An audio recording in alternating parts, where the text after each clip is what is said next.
Welcome to another edition of the replay where we're trying to make your day. Are y'all ready? Let's go.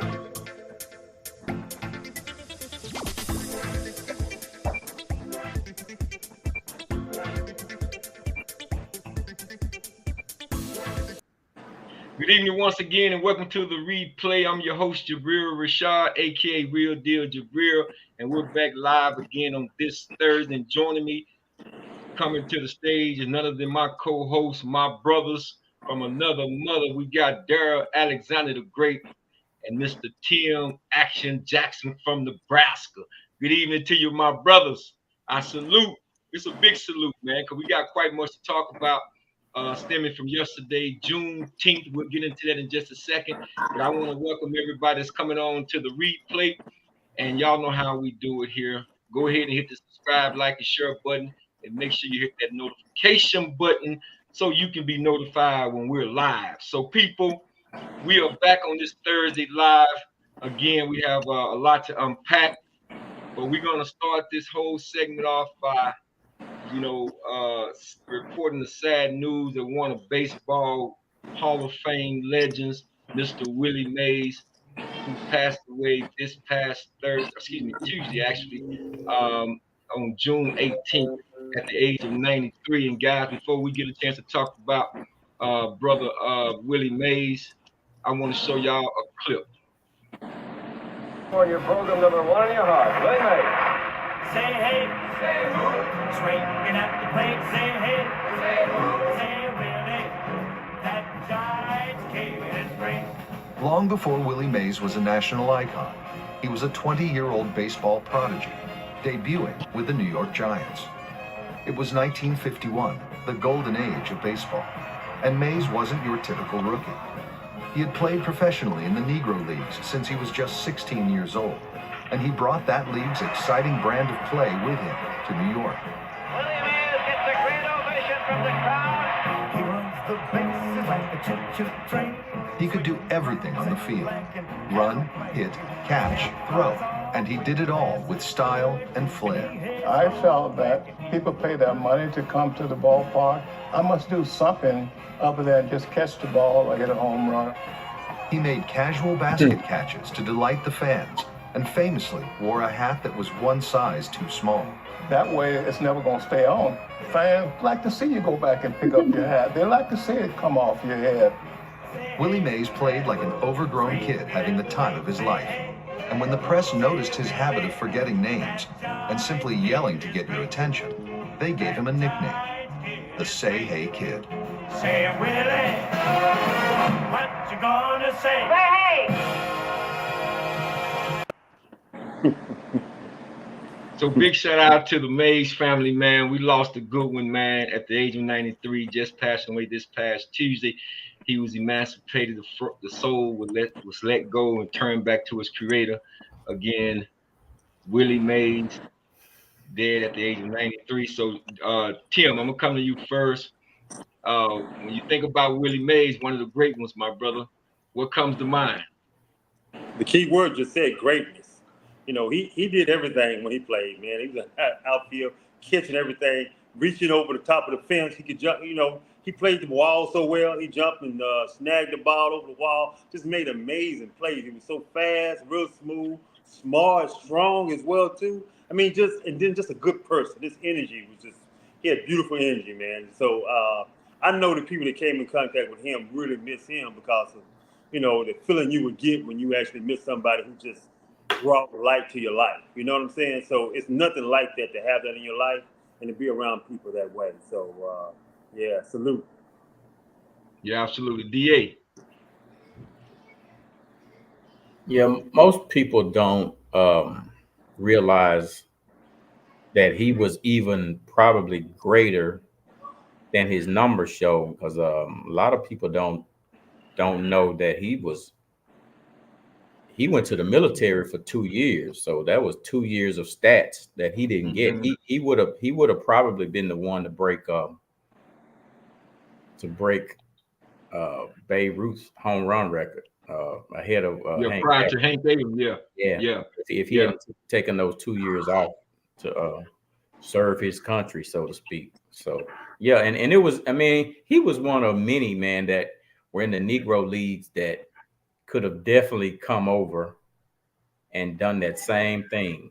So Yeah, he, I he was agree. great, but there were a lot of others in there in the Negro leagues who were as talented, or some little less talented. But he was a pioneer, man. A lot of people talk about um, Jackie Robinson, and I think sometimes he gets lost in the shuffle. But when by looking at some of the specials they did on him after his death, you realize that he was the main.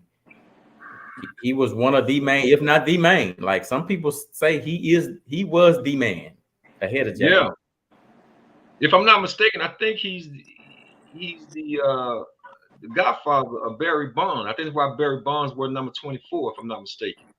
Yeah, Willie Mays was, like I say, long before Hank Aaron, man. Willie Mays was that guy.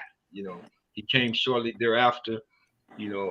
Jackie Robinson, and a lot of guys who was playing over in that baseball Negro League that didn't get a chance to play in the majors prior to them integrating. But Willie Mays, like you said, he spent 2 years in the military. So we don't know what his final stats would have been, but I think he was inducted into the Baseball Hall of Fame in 1979. So when we heard the news on Tuesday, I say, man, that's that doorway, and we're losing some great ones. I think last week we talked about Jerry West, and this week, and before him, prior to him, was Bill Walton. So this week we're talking about Willie Mays. That's a So heck of a trio, man. That's a heck of a trio. Ooh. it really is. It really is, man, when you think about it, but we want to, take the time out on the replay, man, to pay our respects. And like I said, we hope that Willie Mays is accepted in. He did a wonderful job of helping to facilitate the African American diaspora here in the United States. So, big shout out to brother Willie Mays, who passed away again at the age of 93 on Tuesday, right before Juneteenth. So, guys, we're going to go ahead and transition this now over to something we need to talk about that we did not get a chance to talk about because it took place on Saturday for one reason. But we're going to get a chance to talk about this boxing match that happened over the weekend. I don't know if you guys saw it or not, but I had a chance to see it, and there was some things in this, and I'm gonna share it with you in just a second. We'll play some of the highlights from that boxing match between Gervonta Tank Davis going up against Frank Martin with his title, the WBA belt on the line. But here's some of the highlights from that Saturday's fight. There's a left hand to the body and the right by Davis. Martin just avoiding that counter, but now Martin had first to wrestle, and the referee. There's that look. That Frank missed that left hand. Tank countered with the left uppercut and then the right hook. Davis misses with the lead left uppercut, but then follows up with another left hand. And in that last session, right there, Frank Martin covered up well. counter left from Frank Martin that jolted Davis. That's the counter he's been looking for. Neither fighter has ever been down as a pro. Martin still has a slight advantage in terms of total punches landed, but the gap is closing, and Davis double left hand. Martin's got to stay out of the corners if he wants to stay in this fight. We haven't seen body work from Martin. I want to see that left to the body.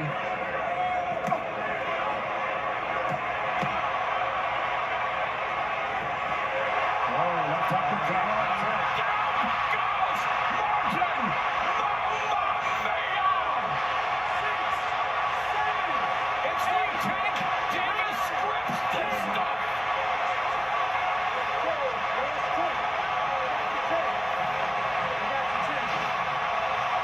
Here's the corner Frank should not be in there. We were talking about that. He's just setting himself up for big trouble here. There's the uppercut, and there's the left hand. Wow! Once he's done. So, guys, there you have it. When I saw this fight on Saturday, I felt like at the beginning of the fight, of course, Gervonta Davis had been off, I think, about 14 months, and he came out a little lethargic, but he was filling them out. and it seemed like he was giving the rounds away. I think he gave, I think, the first 4 rounds, if you ask me, because he was never throwing, letting his hands go, which was nothing but applaud. Because if we all been watching Tank Davis for the past years, you know he's always gonna set his punches up and feel the fight out a little bit. But as soon as he started letting his hands go, man, and was walking down, stayed in front of him, Frank Martin, he had Frank Martin on his heels. I just knew it was just a matter of time before he put the combination together, and you saw the end results. But I'm gonna come to you on this first, DA, and give me your take on it, man. But I got something regarding this fight that I'll be showing post fight interview Frank Martin, and then we'll talk about that. But what was your take if you saw this fight, man? What was your take about the fight? It was just after a while, it just one fighter looked like the predator and the other fighter looked like the prey. I never want to, if I'm ever going to be a fighter, if I'm going to be retreating, I'm going to be dancing. I'm going to be moving. Like getting out of the way of these punches. Right. Like, let me half step. He coming, half step. Nah, man, I'm running from you. If I'm running, I'm running like Ali. I'm dancing around him. You ain't gonna just lure me into the corner and just beat me up. I'm like, why is this dude stay in this corner getting punished like this? I didn't understand. So it was like at some point in that fight, Frank said, "Okay, I'm outmatched. I'm outclassed.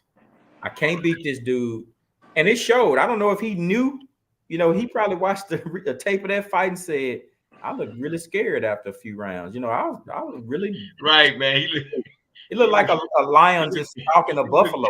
He looked timid. Yeah, absolutely. Man, he just, man. I don't know. It's maybe in his mind he knew it was coming. So when it came, he wasn't fighting, man. I mean, if you're gonna get knocked out, man, go fight. Let's fight. You know, stop running back. Meet him in the ring and grab him about back his head or something. So I don't understand that. Well, TJ, what you see? What's your take on it? Then you hit the highlight when he was backing up like a deer in headlights. He started moving back. I'm like, oh, this dude's scared. It's over. Scared. His eyes changed. You know, it's like he was at first. He was getting some confidence, right? He was going through the first 2 rounds. Your boys got, you know, but he was still kind of like, you know, okay, he gonna let me do this?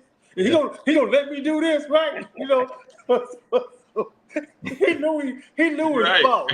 He knew the whole thing was false. It was funny. Tank said before the fight, Tank said, "You sure you want this? I think you should have waited." Tank told him he should have waited. Yeah. He said, "What the heck?" He almost like, "Hey, you ain't ready for this. You ain't ready for this." And then he gave it to him. And you know what? Frank was like, "You know what? You're right. I ain't ready for this. I ain't ready for this at all." Right. I think. Go ahead, Jabril. That was enough for me. Well, listen. Let me because I'm gonna set this up right here. But man, the man said something in this video that had everybody on social media cracking up, man. And the thing about it is, he had the audacity, from what I've been hearing, to fire his trainer Derrick James, as if it was Derrick James' fault. But y'all check out this his post game interview. I got away from the game plan in a way, you know, by being on the ropes too much, and you know, that wasn't a part of the game plan. That was a part that, you know, Derrick didn't want me doing. You know, he wanted me off the ropes. He didn't want me just chilling on the ropes and catching punches and getting comfortable. So that damn sure wasn't a part of the game plan right there. It was just, you know, me being in there, not saying that I wasn't listening, but I was trying to see something while I was on the ropes, and you know, I just wasn't able to find what I was looking for.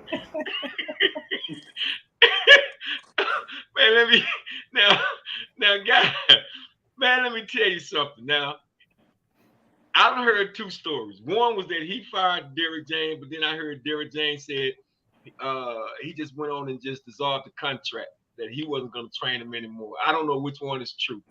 But listen, when this guy said what he said, now you heard it out of his mouth, that Derrick James told him don't stay on the ropes.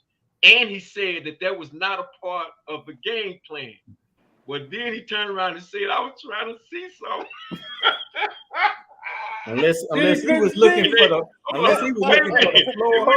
When he said that, hold on for a second. When he said that, man, that's what they've been roasting about on social media. You got people saying, well, you sure was trying to see something. I guess you saw what because Tank Davis showed you what you were looking for.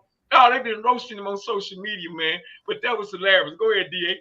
I was saying he must have been looking for the floor because that's the only thing he found after that point. I mean, I don't understand it. How do you even? I don't understand some of the things that come out of people, especially boxers. Sometimes, I mean, I think those punches to the head do have effects on these guys, man. To be honest. Yeah.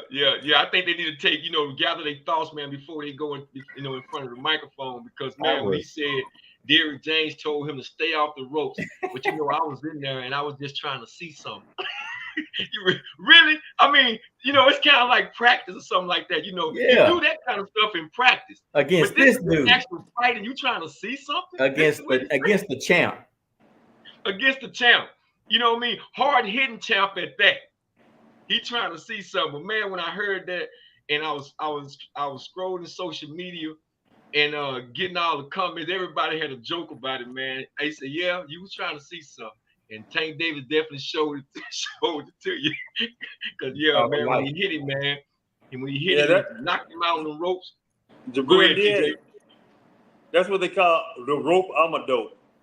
The rope Amadope. Yeah, man. So anyway, man, we had to get that and talk about this fight with Tank Davis. He retains his WBA title, man, an 8th round knockout TKO of Frank Martin. And if I was Frank Martin, if you go back to his old trainer, man, he better make sure, man, he come out with a little bit better than what he displayed. Either you're going to fight. If you're going to fight and stomp with the big dog, don't get in there and now all of a sudden, man, you ain't got no kibbles and bits because he's hungry now. So, we had to get into that, man. But listen, let's get into what we got to get into because yesterday was Juneteenth, fellas. It was Juneteenth. And this is what we want to discuss, man, have a discussion about Juneteenth. I got a couple of videos I'm going to be putting up in just a second. And then we're going to come in and talk about Juneteenth, the history of Juneteenth, and what it really means to the African-American people as it relates to 2024 and as we move forward into the future. We're talking about Juneteenth now, guys. Juneteenth. Christmas of 1862, Americans braced for a third year of brutal conflict between the Confederacy and the Union. And President Lincoln resolved to deliver on his promise, the preliminary Emancipation Proclamation he had issued a few months earlier. At the turn of the year, Lincoln kept his word, declaring, "All persons held as slaves are, and henceforward, shall be free." Those few words rattled the South. With that one proclamation, 4 million enslaved men, women, and children were suddenly free, or at least in theory. Not all slaves were freed. The loyal states that bordered the North were exempt, temporarily. And the motive was strictly to keep the peace among slave owners, true to the Union. Of course, rebel states like Texas denied the edict altogether, pledging allegiance to their own confederation. True freedom wouldn't arrive in the Lone Star State for another 2.5 years when General Gordon Granger, along with 2,000 Yankee soldiers, marched through Galveston issuing General Order 3, an executive decree that immediately abolished slavery and freed roughly 250,000 people.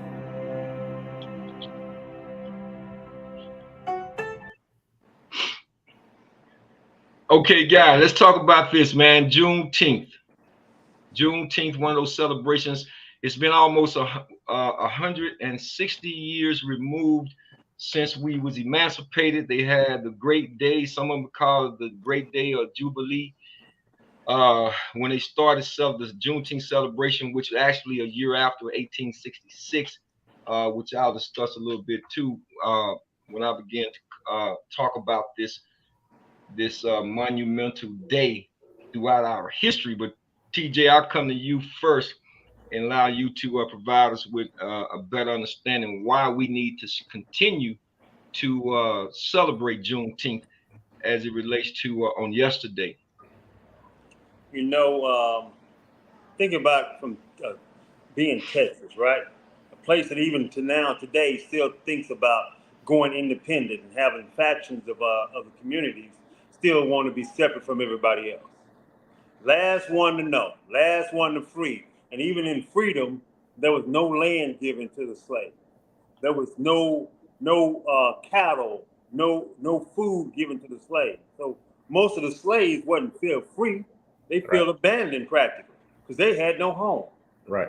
Most of them came back to the slave owners and worked for them, and then the slaves didn't want to give the owners didn't want to give them no money because they was used to them being slaves. So they were still in shackles. They were slaves without shackles. That's what the difference was. And so, as we look on this day, and I see this gathering of us. This is the beautiful thing about our Black community. This lift every voice community, right? As we spread it out. That was Texas. But yet, so many states are moving forward. And Black people have spread out through the nation and celebrate Juneteenth, although they weren't in Texas or born in Texas. And so that uniqueness about us, how we did that a long time ago before anybody else celebrated us, right? Nobody else was celebrating until 2021 did it become a national holiday. But we celebrated anyway. And we celebrated in states and different places all over the world where actually, because we knew what we went through, what we had to fight through, what our kids were going through, how we had to survive, just to make sure they could have a life to go ahead. Because we had seen when we fought, they were still killing us. So in order for us to have a life, to have grandchildren in the future, we had to submit to that situation until we could find a way to find freedom. DA. Man, it to me it seemed like this year was probably the biggest of all, and I'm just glad. I mean, if you really think, if you want to get technical, you can say we're still not really free, but we aren't in slavery, and I think it's a big deal, man. And I love seeing people actually, because I think more people are not just celebrating it, but Juneteenth is different. It's starting to make me think like, man, what do we need to do, to get back on the right track? It's not just one of those holidays for me that we just hang out and play dominoes, and we do that, but it makes me think in between, because I get tired of our people. History is history. That was the history back then. That actually happened. So we gotta respect it. You gotta respect history no matter what type of history it is, good, bad, whatever it is. You gotta respect it no matter what. But it just kills me to see people celebrating Easter and Cinco de Mayo and St. Patrick's Day and Thanksgiving and Columbus Day. And I don't have a problem with people if they want to celebrate that, but to me, it's like this is ours. If I can't celebrate this one, I won't celebrate those. So the people who don't celebrate, period, I get it. But if I'm going to celebrate a holiday, I'm at least going to celebrate the one that's connected to me. That's how I feel about Juneteenth. And I think people are slowly waking up, and not just, it ain't just a holiday no more. I think it's really becoming a movement, man, for us. So I just hope we keep going the same direction as the years go on. And I hope it just wakes us up, man, and makes us want to work together to get our communities back right.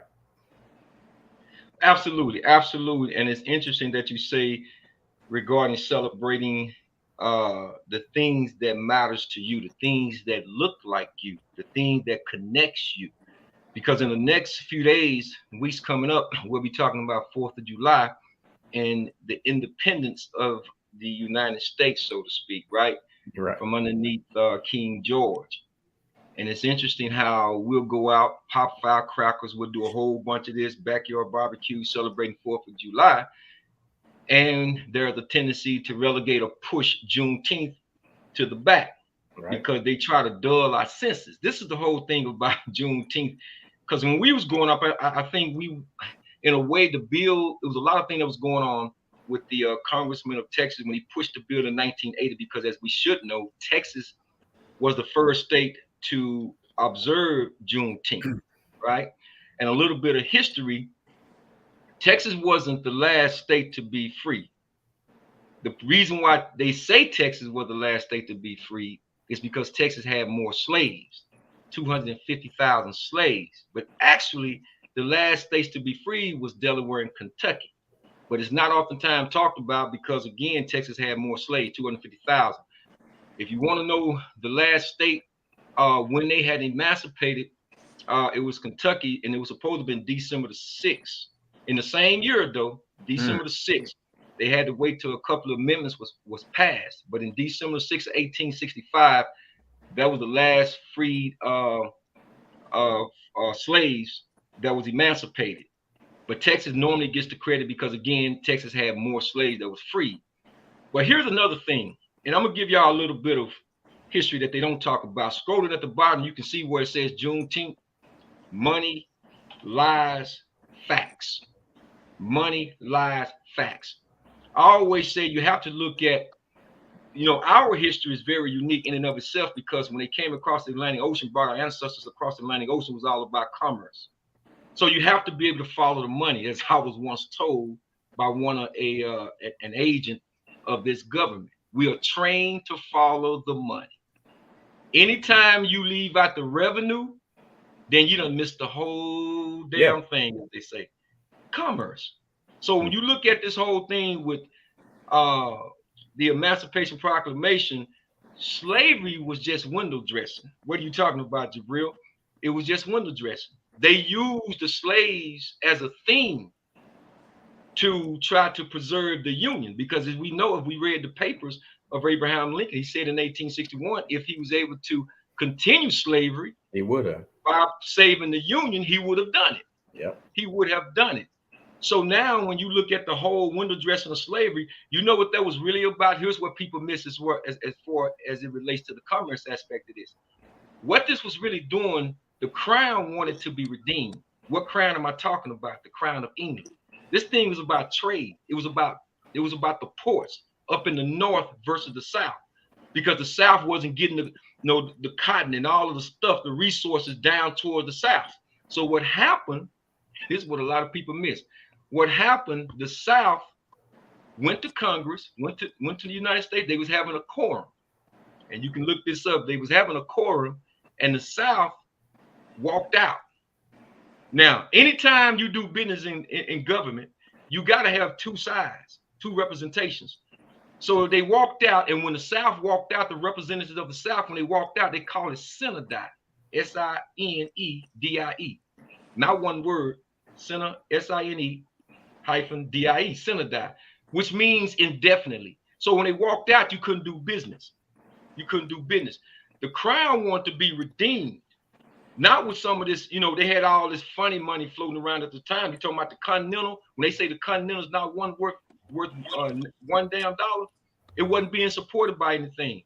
And the crown of England, King George, wanted the gold. He didn't want the Federal Reserve money. He didn't want that paper money. He wanted to be redeemed with gold.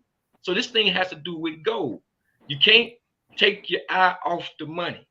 But they use slaves as a pawn in a great big old commercial scheme that kicked off the war. And this is the history that they don't talk about. Okay, so after they walked out and refused to come back, they decided to set up their own nation.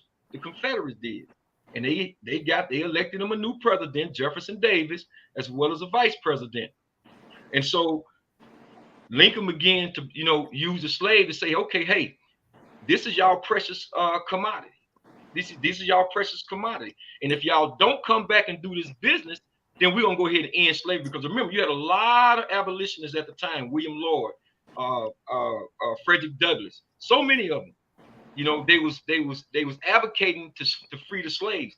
So here was an opportunity for Lincoln to say, okay, if you guys are not going to come back and do business in Congress, then we're going to go ahead and sign these documents that the abolitionists want us to do anyway by emancipating the slaves. And this is what happened. So now fast forward, when they even signed this, man, what's the crazy thing about this whole thing is in 1865, we know when, as they stated in the video we just showed, when General Granger Gordon, he goes down to Galveston, and they didn't know. It wasn't like people think that they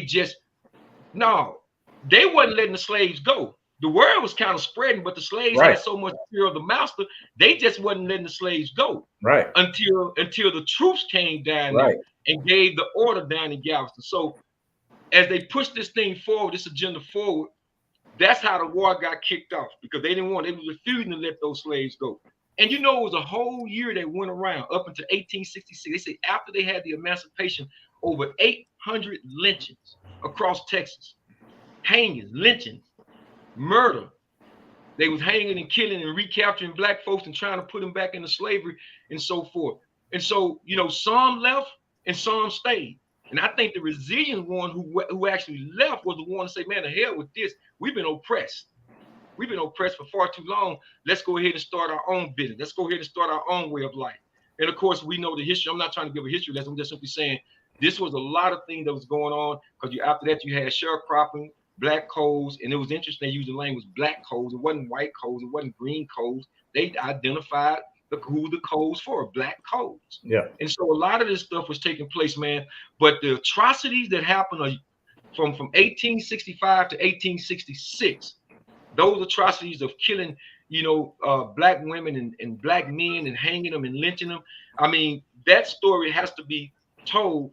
But you're talking about great people, man, who had a lot of resilience to hang in there. So I'm gonna pause on that because I got another video I want to show real quick, because one of the things this brother said, and I concur with him so much, because anybody who's done any kind of research or history about the plight of African American people in this country should know, when you read these materials, like I got the book Bullwhip Days, these books you have to put down, man, because it touches you so to the deepness of the depth of your core, to think that another human being can actually try to own another human being and then justify by using biblical scriptures. You understand?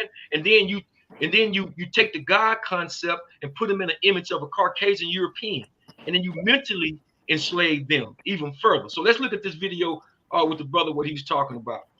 At times that I have to just put books down because some of the things you read are so horrifying that you must give yourself a break. So you have to have a decompression time, but again, you hold on to the hope of things getting better. As long as we have breath in life, we can hope for things to get better.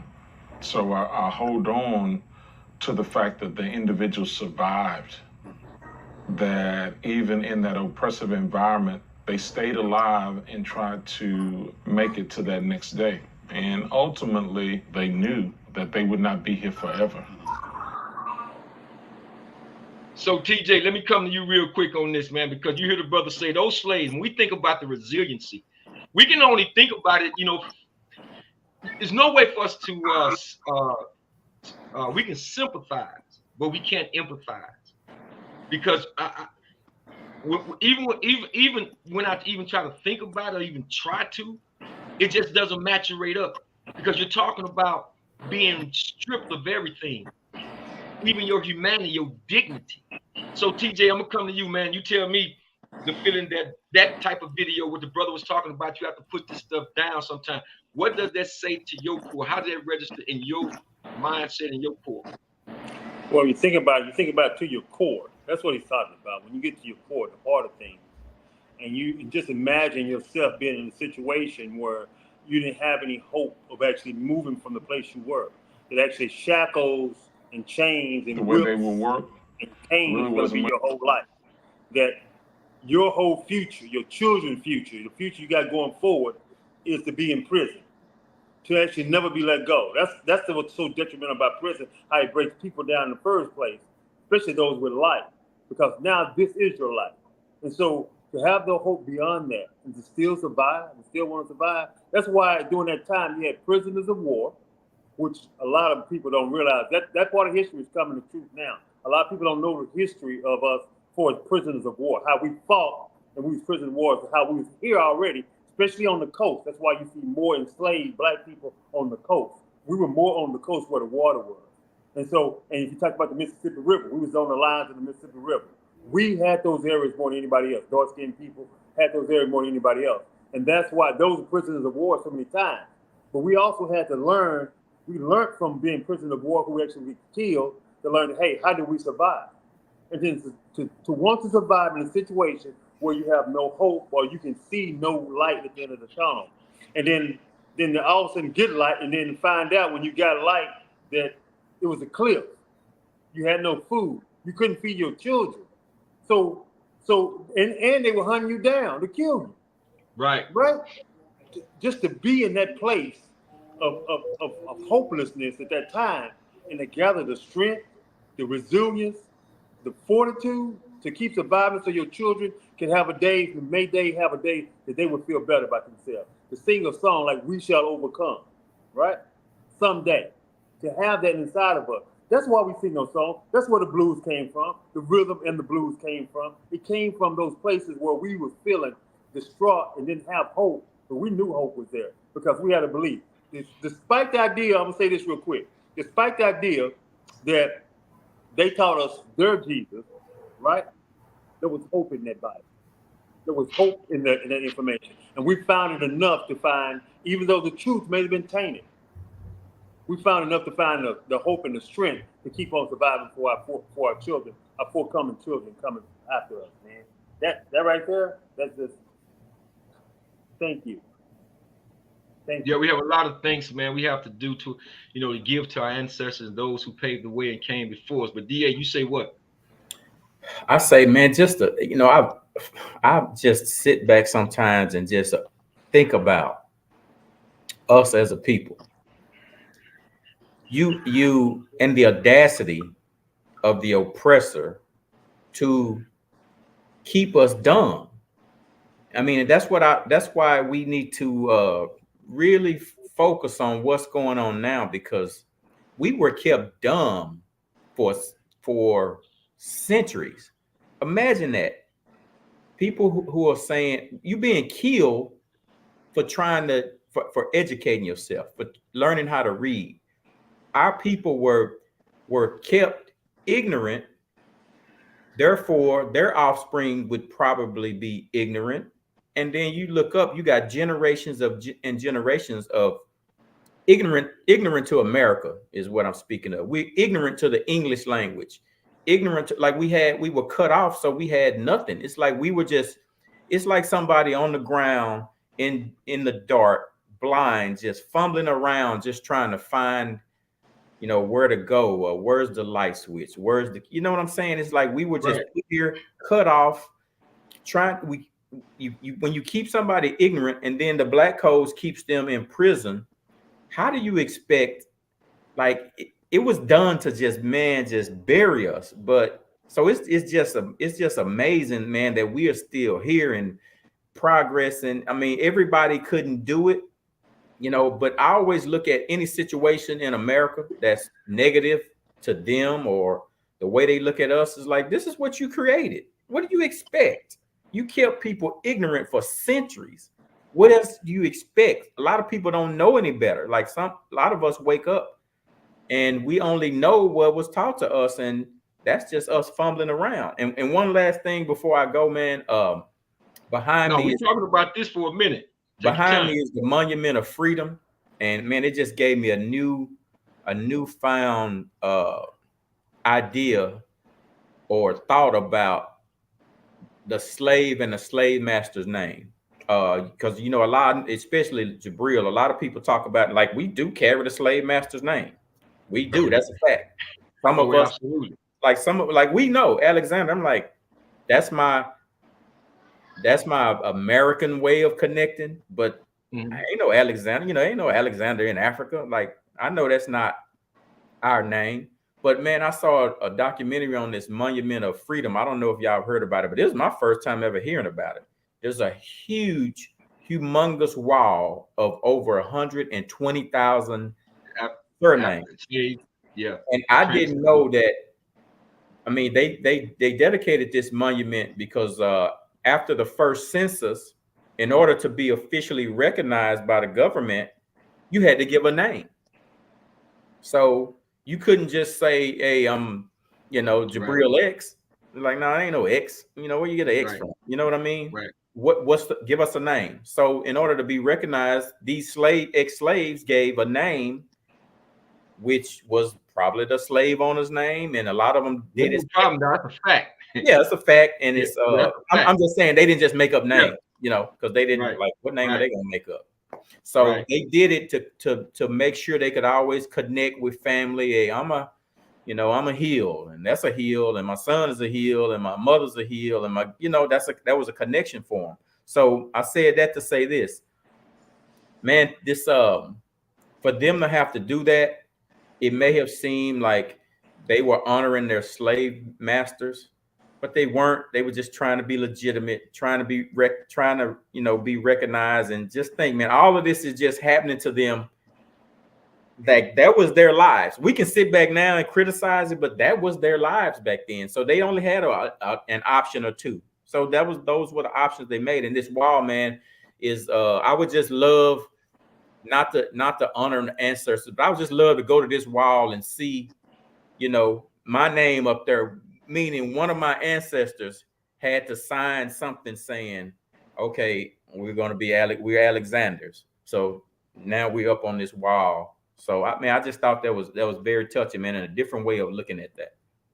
Well, you said a mouthful, DA, and I'm gonna share a little bit with you because you know me, you know my history. We go so far back to elementary, and you see my evolution as I've evolved. But when you talk about, there's a book that I read many years ago that was titled From Plantation to Muslim. And in the book, it talked about names and what you respond to, right? So if you notice, Europeans, they'll call their animals, their pets, Victor, you know, Beethoven. They'll call their animals by these names that human beings would name themselves with no meaning, right? So our ancestors had names that had meaning. They may not couldn't, you know, they was unable to pronounce a lot of those names. And then we lost our original tongues, our original language. So we came up and we assimilated, taking on the culture and the lifestyle of other people. That's a simulation. So when you talk about exactly what you're talking about, and think of it this way too, because when you're talking about discussing these kind of things, it is important for each of us to turn back the hands on the clock. Because I believe every cause has an effect. And if you understand what's happening today, if you can understand what happened yesteryear, you would definitely be able to understand what's happening now. That's why they made it so comfortable for females to go around calling each other bitchs. And they laugh, oh, girl, oh, you know what I mean? Because they desensitized us when names had meanings. Yeah. And if you disrespected someone's name in the African culture, man, you suddenly get a machete across your head because they held on to those values, those mores deeply. So when we look back at our whole entire history, when we look at the whole assimilation, when we take on other people's culture, their names, their religion, their everything you saying has validation to it. And furthermore, look at it like this. When we came off the plantations, after they so-called emancipated us, I'm glad that you mentioned something to this effect of if they say that we are free, because there's a lot of things you have to tie back into the 13th Amendment, because they never really abolished slavery if they always say that you're still a slave. Slavery has been abolished unless you've been duly convicted of a crime, which we can get into mass incarceration and show you how the whole private prison system with nothing but black men that's involved in this system, how they kept it going, just like they did with convict leasing, just like they did with the black codes, just like they did with sharecropping. It kept them in a perpetual bondage. But check this out though, DA and TJ. Let me bring TJ back up right quick. Okay, he might have some technical difficulties, but they never debriefed us, or I say us, our ancestors. Think about this for a second. When the military when these guys who join the army go off and fight for this country, they come back and they are debriefed and they tell them what happened. Because many of them, as we know about what happened over in Vietnam. A lot of those guys, man, they were still stuck in the jungle. So they had to debrief those guys to get them back in civilian style living, right? Right. Nobody debriefed the African American. Nobody debriefed us. When they emancipated us, they just simply said, go, you're free. So and I'm gonna share something with you that you may not know, DA. Don't you know that public education was founded by African American people, former slaves? No, because they saw them reading books under trees. That's how public education was founded. Yeah. Through the so-called Freedmen Bureau, right? Who was supposed to come in. This was during the whole Reconstruction era. The whole Reconstruction era. If you read about how individuals, I'm trying to think of some of the names that's not coming to me right now. Willie Trotter and those guys who went into Congress, and they was actually representing a lot of African American people at the time in this country through the Reconstruction period. Before they came out with this, I'll show this in just a second here with this movie called Birth of a Nation. Yeah. Right. Okay. So they never debriefed African American people. We founded public education because they saw slaves reading books underneath trees. That's how public education was founded. And we was going to get that knowledge and information. But again, no one debriefed us. We had to go back, learn. That's why education, all of our institutions for the most part sprung up after the emancipation. When you talk about the Howards, you talk about Fisk, you talk about North Carolina, AT&T, all of the black colleges, the HBCUs, that's when they sprung up after the emancipation. We had high standards, high values that we placed on one another. And that's when the real meaning of it takes a village to raise a child was being implemented. Because everybody talk about the stories that if you got your butt whooped by the neighbor, you got another one you got home. That's when the village was really looking out for one another. That's when the money touched our community 27 times. The same way the Jews did when they came out of the Holocaust. The same way other communities do, the Hispanic community, the Mexican community, they do. Our money circulated like that too once upon a time. Yep. But what happened, we was infiltrated. Because if you notice, they let every other race, ethnic group leave except us. Think about it for a second. Yeah. We have fought in every war that the United States have ever had. The United States have never won a war by themselves without black people fighting in those wars. Go back all the way to the Queen. You can go way back to the Queen Victoria War, back in the 1600s, all the way to the War of 1812, all the way to all the rebellion wars that they had, all the way to 1776, the American Revolution, and all the way fast forward every war, from the Desert Storm to Vietnam to World War I, World War II, they always kept us close by. They always kept us close by, man. So this is a lot of things, man, that we have to still. We're talking about, for those of you who are joining us, we're talking about Juneteenth. That was yesterday, the great celebration, the great Jubilee, some call. We're talking about that and why we have to preserve Juneteenth and continue to teach that to our children. But I want to get into another video right quick, guys, and we'll come back to this here because I want to show and continue to show and tell our history. So come and lay down and hope tomorrow will be better. And sometime tomorrow got better, and sometime tomorrow got worse.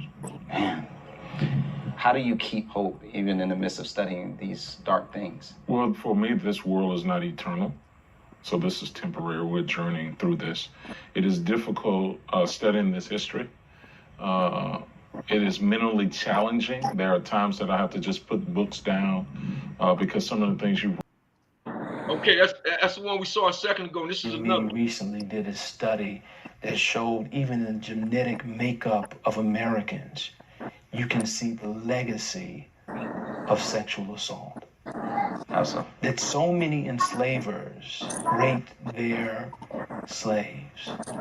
That is a part of the genetic makeup of America.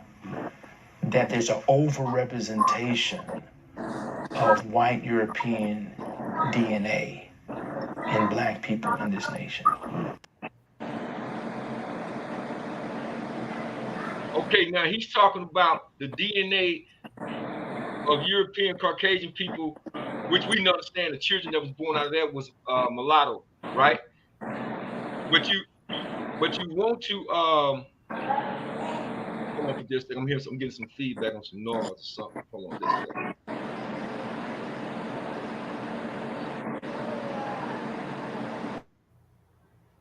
Yeah, I had to cut that. Okay.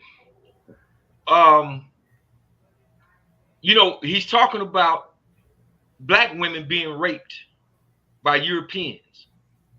And these things are factual. We know these things happen. And why do we talk about these things? Because they trickle down to where we are today. You want to know why come there's this disunity amongst the black woman and the black man in our own community? Why there's no real self-preservation? Why we have such a high divorce rate? Why we have such, high rate as it relates to children without fathers in the household? Why we have so many single parents in our community? Well, again, if you understand the history, then you understand the cause and the effect. And this is exactly what he's talking to. So, TJ, I'm going to come to you on this because we've discussed this before on the show Metaphors of Love. Are we listening? We talked about these percentages and how the black woman, she's upset. Now, they call her the angry person, the angry black woman. They try to, stereotype her. And she should be angry. I've said that before. She should be angry because why? We as men, we signed out and left our responsibility for the next generation, so to speak. So she should be upset. Our ancestors years ago on those plantations, I'll come to you, TJ, but our ancestors on those plantations after the emancipation, those who was raped, those who went through the Jim Crow laws and all this other stuff, who couldn't even have steal rights for themselves, those brothers couldn't even protect their own wives, even at that time. So it's crazy, man. It's crazy. We think that we shouldn't think this way, but no other race, man, that I'm aware of. You can say the Hindus with the caste system, but they still recognize who they are. But TJ, I'll come to you. For a second. You're a woman. That's your man. He's chained up and they buck breaking. You see that man who couldn't beat him up, not hand to hand, but he got a whip and he got power. He ain't got might, but he got power. He got power with the whip, and he's buck breaking your man. Totally all the time breaking down your man, which is what they've been doing historically. So we reach back all the way to slavery. We see the mental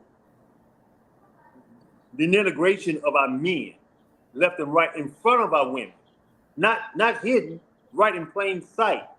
Buck breaking our men, hanging them up, cutting off their genitals, right? Putting them in a pickle jar and keeping them as keepsakes, selling them. They have a whole picture album where it actually show all the deformation, deformation, what they did with our men, how they cut the hands off and the vitals and all these different things. Cutting off a man's feet, right? So he can't run. He's less than a man. Every single way they can make you less than a man.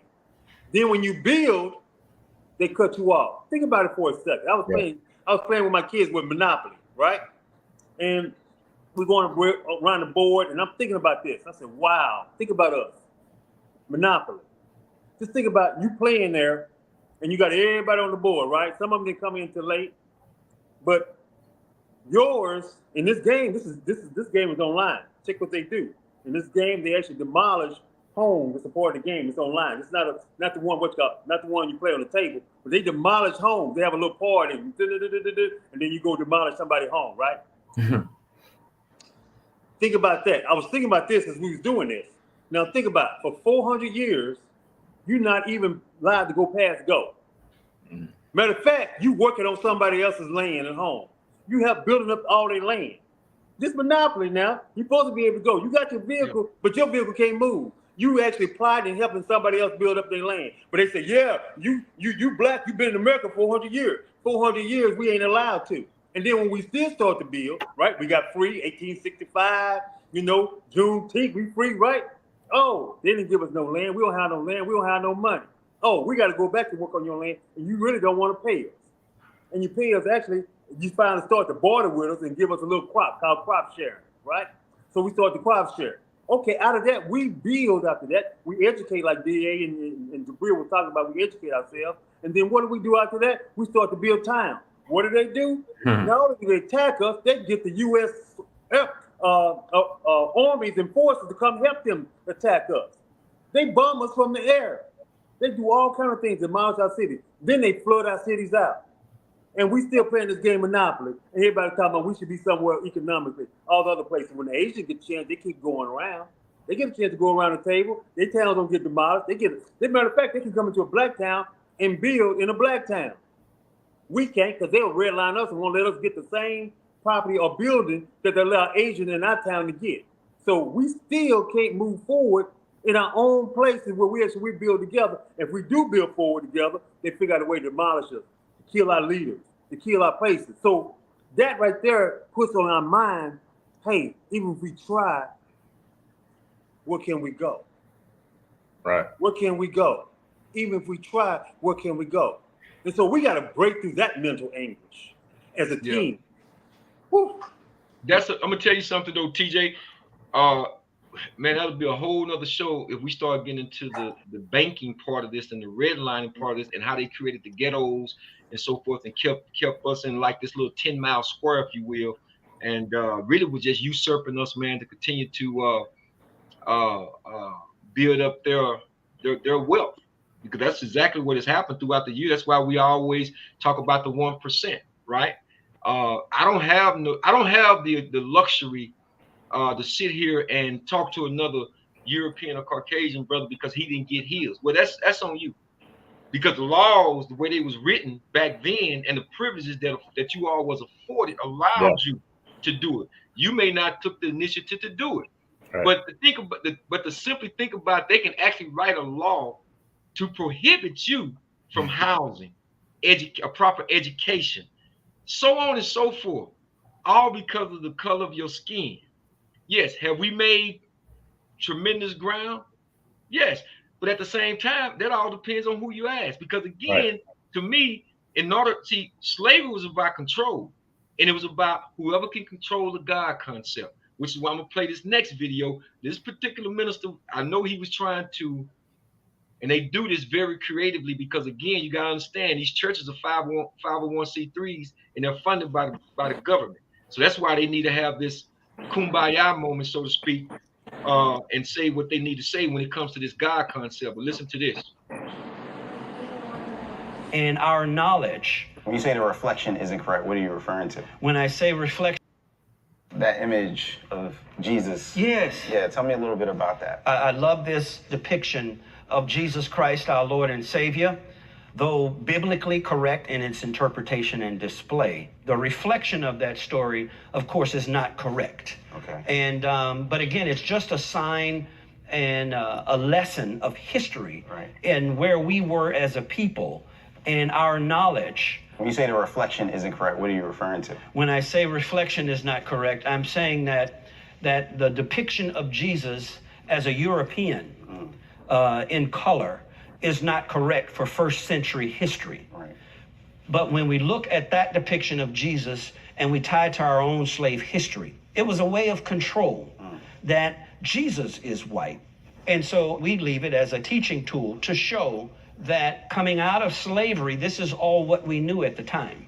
But that didn't let Jack Yates, it didn't discourage him from working with white folks and black folks. You know, we put together and poured in to build this church. You think there's a lesson for that for us today? Oh, absolutely. So this narrative that you hear today, that white is separate from black, and all of the noise and the commotion behind that, it's like Jack, in reading scripture, understood that all men were created equal.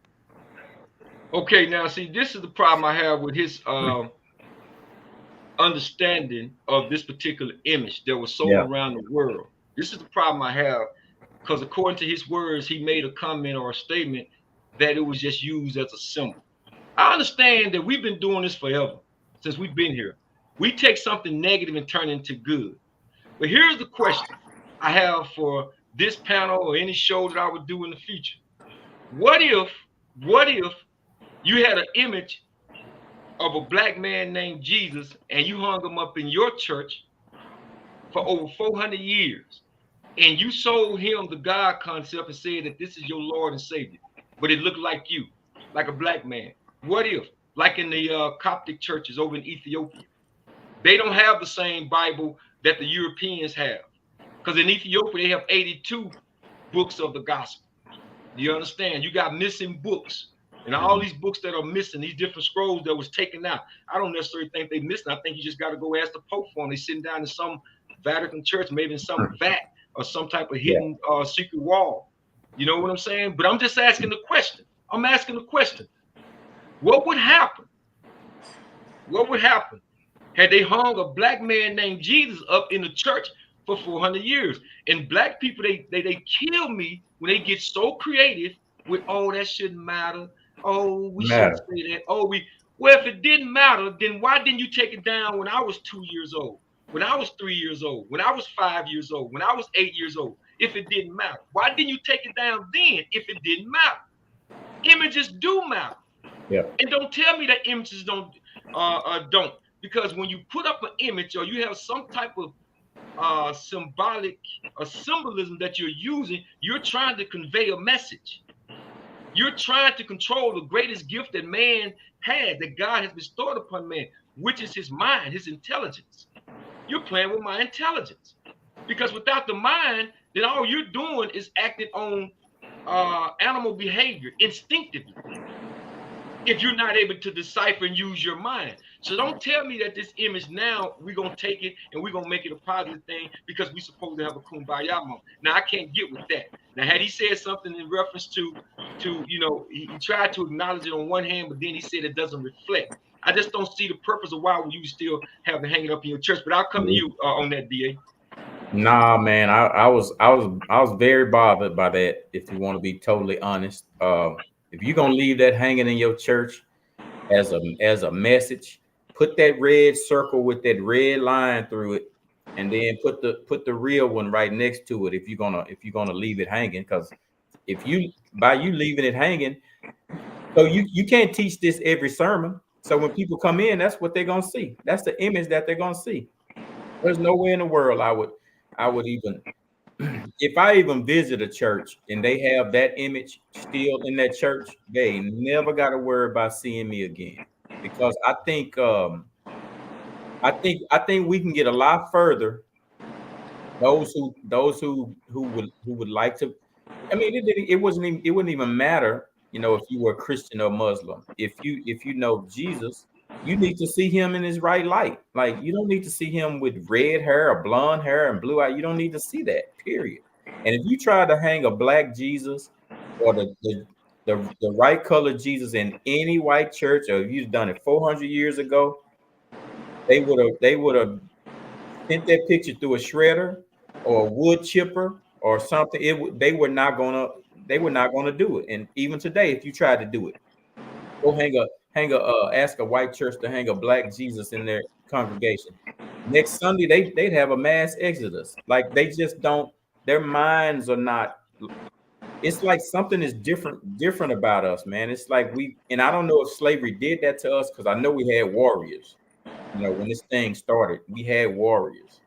But I just think as time went on, we just became a people of whatever you want to feed us, we'll eat it, as long as we can remain untouched, unbothered, even though we're still discriminated against. If we can remain unbothered, we'll accept whatever you give us.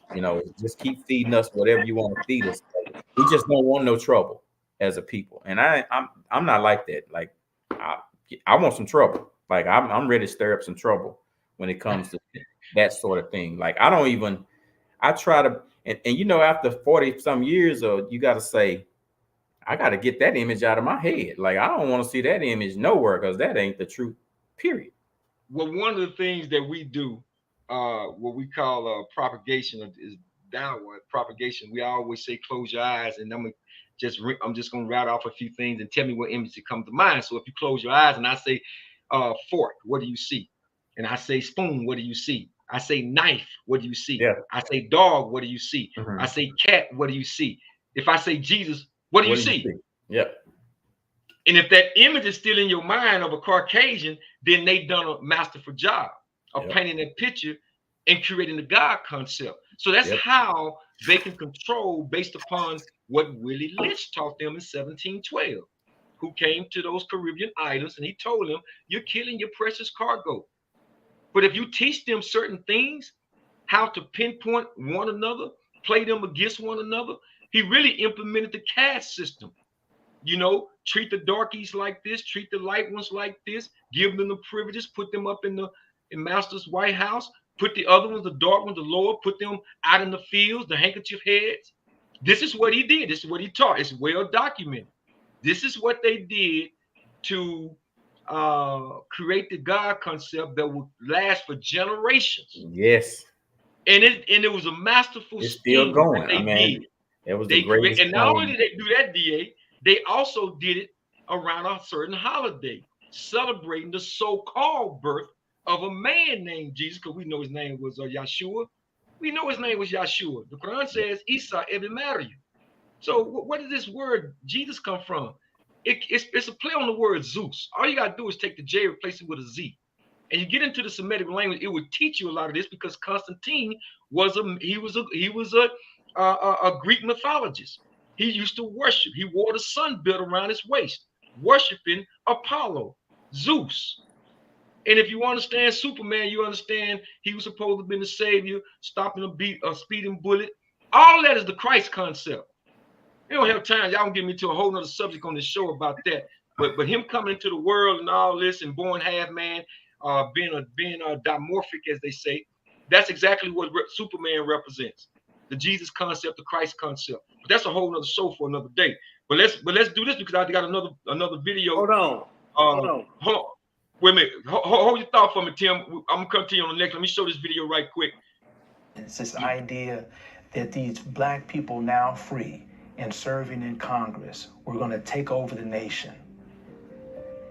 The tension of that whole movie is of a white man in blackface chasing a white damsel in distress through the forest, of course with the idea that he's going to assault her. She jumps to her death, an honor killing, saying that it's better that she die than to fall in the hands of a black man. And it's the Ku Klux Klan that rides in as the knights, as the heroes to save the day, to save the nation, and to purge America from the presence of black people in public life.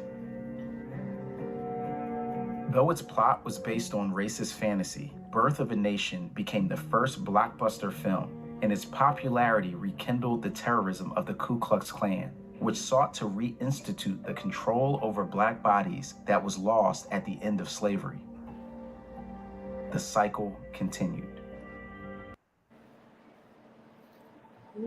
Okay, TJ, before I come to you right quick, that was the movie we talked about earlier, The Birth of a Nation, back in 1915, that continued to spark and arise this vigilante against black people at that time. They wanted to, they started looking at blacks that was in Congress at the time and said, listen, if these guys remain in Congress, they're going to, eventually you're going to be relegated back to an inferior position. That's when white supremacy and the KKK really came alive. So, TJ, I'll come to you now. Jabril, thank you. Thank you for playing. That was perfect. Because what I was about to say, let me, my brothers, tell you a vision. Tell a vision. And then you play a movie or tell a vision that they wanted, right? Because that's what they've been doing. That's what television was invented for. More than anything else, to tell a vision, right? And the vision and the image they've been doing has started way back. We'll go all the way back to the Dark Ages. They said in their books, written in their book, they said they came from the Dark Ages, the Caucasus Mountains, as they like to say. And they got light, right? And they became the Renaissance period.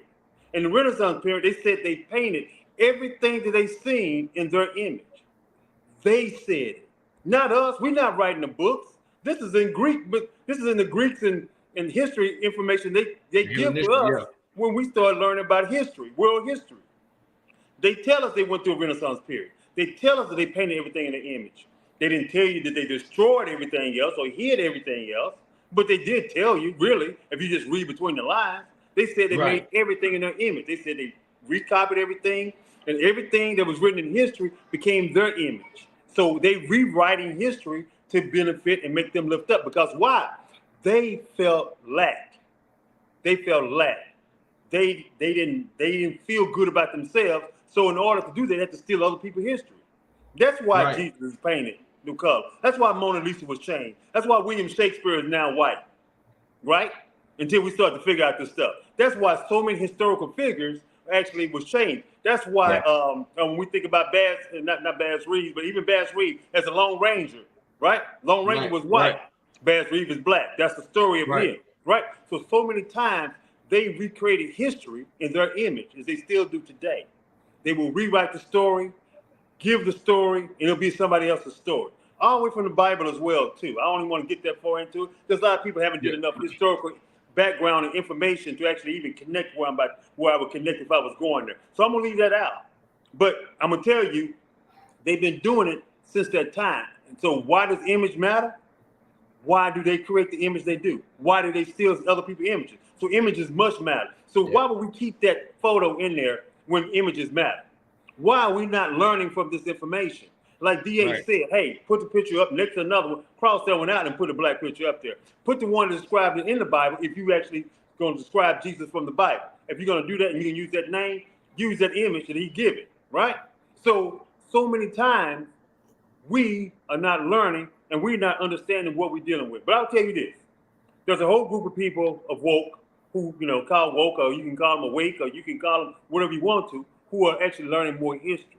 Now, in that history, it's his story. So we got to find out whose story is writing it. Always a perspective on each story that's written. So you got to learn the perspective of somebody when they write the story. You just can't read a story and say, hey, okay, cool, I believe this. You got to research that story and get some background on it. And you got to put the puzzle pieces together because it's way deeper than what we usually know. Like the whole thing about the Americas, way deeper. Don't want to get into that because a whole lot of information is still to be found and to be found out to be true. But Americas is not what we think it is. So a lot of this stuff gonna come along. We're gonna find this stuff. And as we go through Black history, we need to make sure we gather together and make sure that when we form our new coalitions, we do it with protection. Right on. Well, everything starts with a thought and it starts with a curiosity. And that's what happened. I know my journey was sparked back in 1986 when I started my journey just questioning things because as I became of age, when I was younger, the questions I had about the images that surrounded me. And I remember recalling this. I was very young, probably around about 8 years old, 7 or 8 years old, just wondering about African American people and where we had originated from, where we come from, because everything I saw sitting in the Baptist church that I was attending at that time, everything that was around me was white angels. There was, we had a little where they did the baptizing at. The baptism was taking place behind the pulpit, and there was an image of, this white Jesus image that was praying, look with his hands up like this here. But everything circled around my mental had to do with Caucasians affiliation. So I knew then I was curious. I was always curious as a young child, man, and wanted to learn more about my history and my ancestry. And when I wasn't getting the proper answers from those who was affiliated with the churches, I began to strike out on my own. And even the scripture talks about you must study to show your own self works proof, because this thing is about individuals. It's not about man can only go so far. Even those who are set up in the pulpit, as we know, there are many of them today that are being that are resigning and have to sit back and they're relegating themselves now, because God is looking at all of this. He's always been present, but you have to study to show your own self approved. And that's what I did. I took the very scriptures that I knew at that time and I struck out on my own and began to ask questions and research. And then I started to do a religious comparison, because I understood that my ancestors, man, those people really, really was on those plantations hoping and praying. And they talked about when they left Galveston, the first church that they started was down in Houston, was in the Reedy area when they migrated from Galveston down to Houston. They was a close knitted unity, working together, striving for one goal, one cause, one purpose, one human destination. And that's when we was at our best, Tim. That's when we was at our strongest, when we was able to do that. That's when we was really strong. And we got to get back to that, because don't you know that's the one thing that everybody that's on the outside looking in says about the African American people, how we are disunited. We have no real structure, and we allow them to come in and infiltrate us and tell us our business, how our business should go. And this has been a long going problem, and it needs to stop. The Million Man March back in 1995 was supposed to have done a lot of this. But if you don't equip them with economics, then it's going to be a wasted march. You understand what I'm saying? You have to be able to address the economic disparity. So there's a lot of things that we could talk about on just on Juneteenth, man. But I had to pause for a second because we know Juneteenth was yesterday, and I'm going to forever say, and you've heard me say this many times before, if the Jews have a problem with you talking about their history, and they call it anti-Semitic or Semitism, whatever you want to call it, and they protect that, then we should definitely be doing the same thing. We should protect and preserve our history. Every chance we get, we see a brother disgrading our black woman, we need to step up and say, hey, man, there's a better way of handling that. When we see these sisters disrespecting these black men, we should say, hey, sister, that's a better way of handling that. We shouldn't get comfortable and make it seem like it's okay for them to do that. No, we need a new narrative. We need a new normalcy.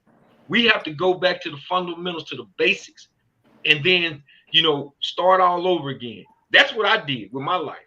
I didn't leave it up to my dad, my mom, my other relatives or friends. I went back individually and looked at this thing for myself and began to ask questions. Everything starts with a question.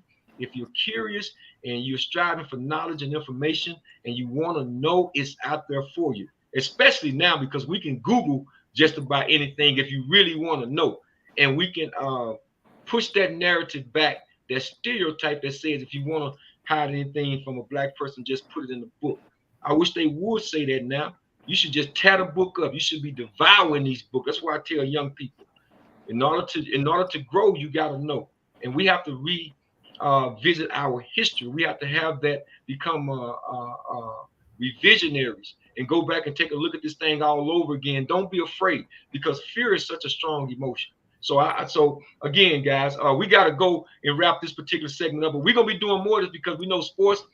We know we got baseball season, we got a little bit of stress, so this allows us to get more and more into the culture part of it. Because believe me, guys, I had a lot that I could have went into regarding this culture segment. But we gotta if y'all want to have any finalized words on this real quick, make it short, because we got to segue over to this right quick before we wrap up another edition of the replay. But go ahead if anybody got something else they want to say. I'm good. We good. We expressed what was needed, and it's a blessing to have the opportunity to do so. Absolutely, man. Absolutely. So guys, we're gonna get into this. I know we're gonna Monday, God willing, we'll have the DA and the Tims. Thank you for your patience segment of the show, but I know we already running a little bit over. We got to get these last two in because we got two more. Yes. So I have the question that I wanted to ask on the Jabril's question Q&A. So let's get into it, guys.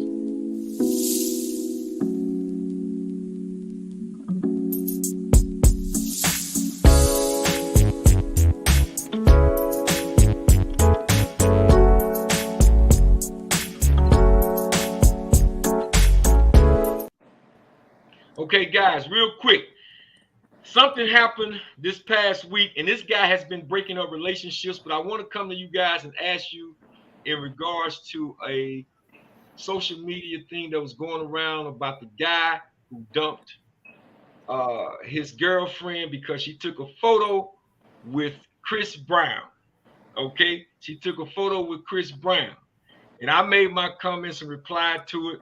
This wasn't the first video he's done. He done a lap dance with a sister. He had another girl that was up, So this one right here, this is the young lady. Listen to what she says. Chris was too close on me. I'm just like, it's one of the most respectable pictures. And it never grabbed my ankles. But I would trade my ex for meeting Chris Brown 100 more times. So definitely really, really worth it. Now, I almost fell out of my chair, DA. I'm going to come to you first on this, DA, because I think this is right up your alley. I almost fell out of my chair when she made the statement as if it was just no big deal. It was absolutely no big deal of this photo, her and Chris Brown, with her back up against him. And I'll just go ahead and say real quick before I come to you. I said, well, if it was a side-by-side picture, okay, I can see, what's the whole issue. But they just got to turn it around, DA. They just got to turn it around, DA. The most stankiest part of your body, they just got to just bend it over. It's like if you saw the social media, Dick Gregory, he was talking about, that's a doodle trap. That's what I don't know if y'all saw that, but I had tears in my eyes. He said, "You want to turn it around and bend your nasty booty over? That's a doodle trap." So they just gotta turn it around, DA. DA, I want you to speak to this now. Speak to this young lady who seemed to not care. Obviously, she mustn't have no feeling, no. But it ain't even about that. It's about having the respect for yourself. But speak to that, DA. Yeah, I made a couple comments on some posts about it when I saw it, and she's for the streets, so let the streets have her. It's 1,000 more probably in a 20-mile radius of whoever the dude is that he can do much better than that. So just let the streets have her. Let Chris Brown have her, and she'll never see him again unless she fork over another $1,500. And if she's stupid enough to do that, man, good for Chris. But my problem was the same as yours, and I made this this comment on the post. She could have gotten away with it if she had just gave him even a forward hug.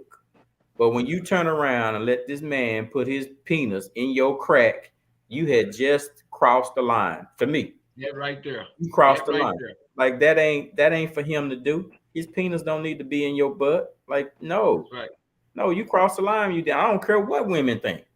Because most of the women saying that they ain't got no man to start with, and if they are saying it, I pray for their men because they ain't.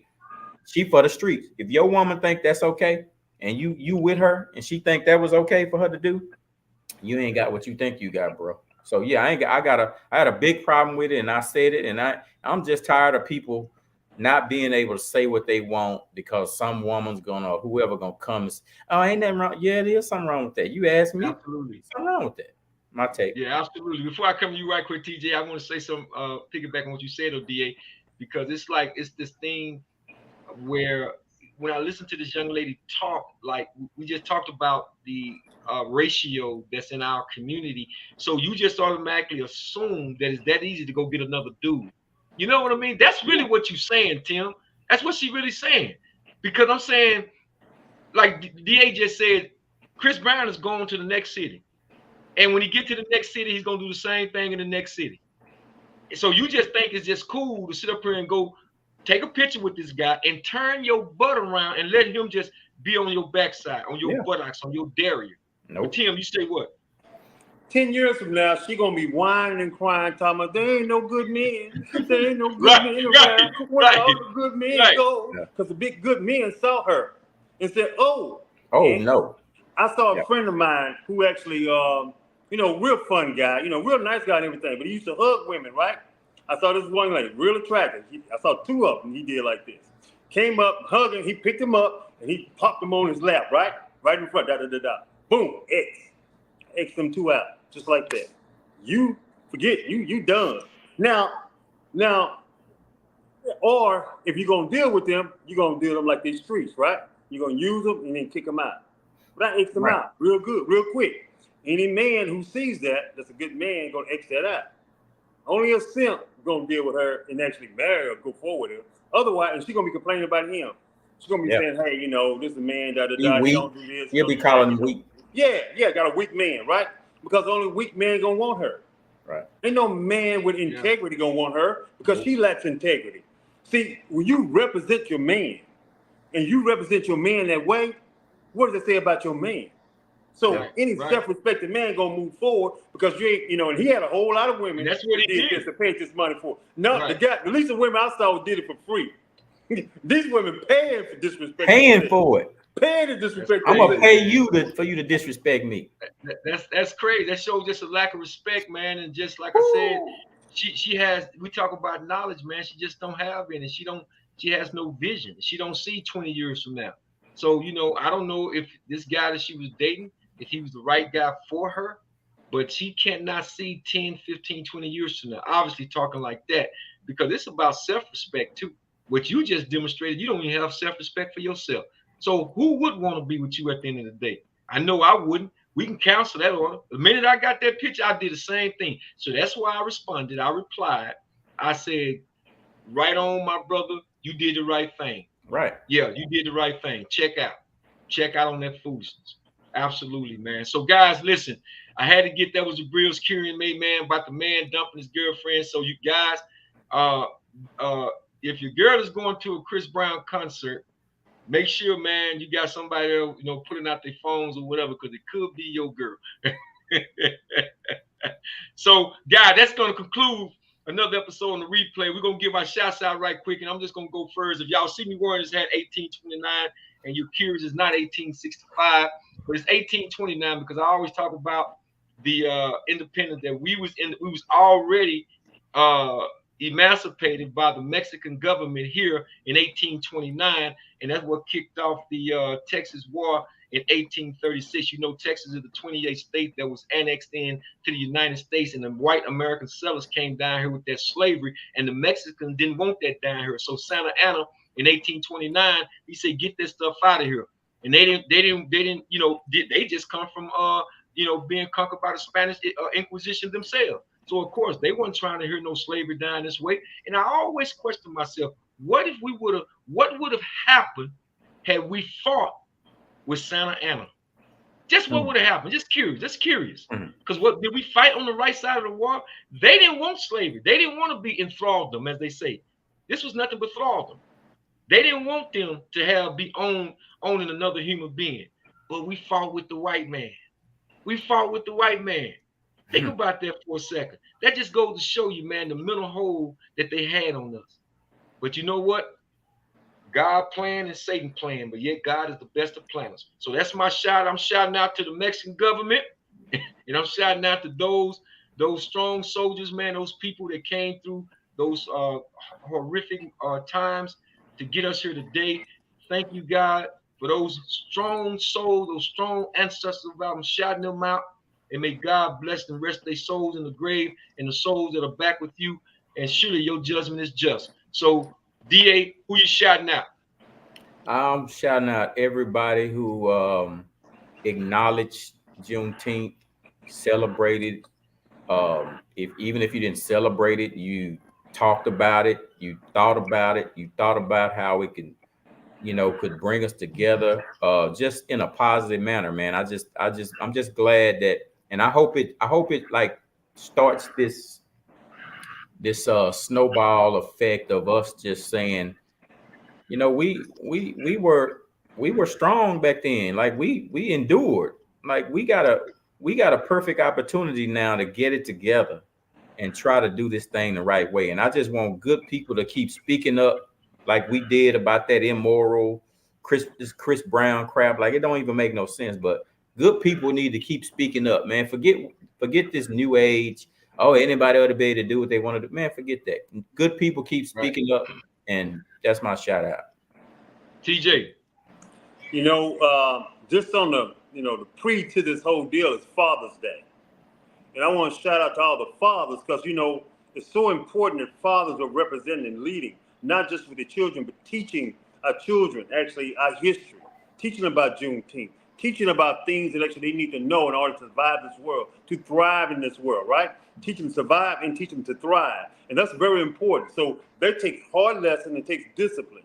So fathers out there who teaching that discipline, because discipline ain't an easy thing to teach because the children won't ease. They won't ease with their parents. Anytime they can get ease, they get upset when they don't get ease from their parents. So to teach discipline, meaning you have to be hard and strict with your children. And you got to do it with love.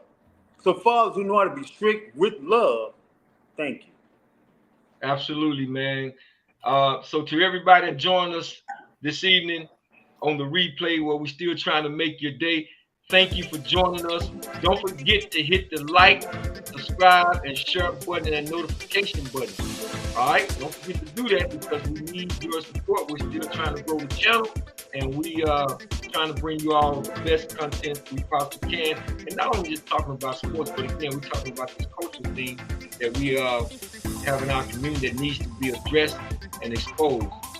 We come a long way, but we still got many roads or many mountains to climb. So again, we thank y'all for joining us. To my co-host, Gerald Alexander the Great, Tim Action Jackson, even though he is not with us, haven't been with us for a little while, still our boy Booker. I did talk to him the other day, so big shout out to Booker as well. We're going to keep this thing going. We hope to see you guys back on Monday. Again, don't forget to tell a friend and tell a friend. This has been the replay where we hope that we made your day. So good night. Be safe. Have a great weekend. And always, always keep God first. Truth, love, and peace.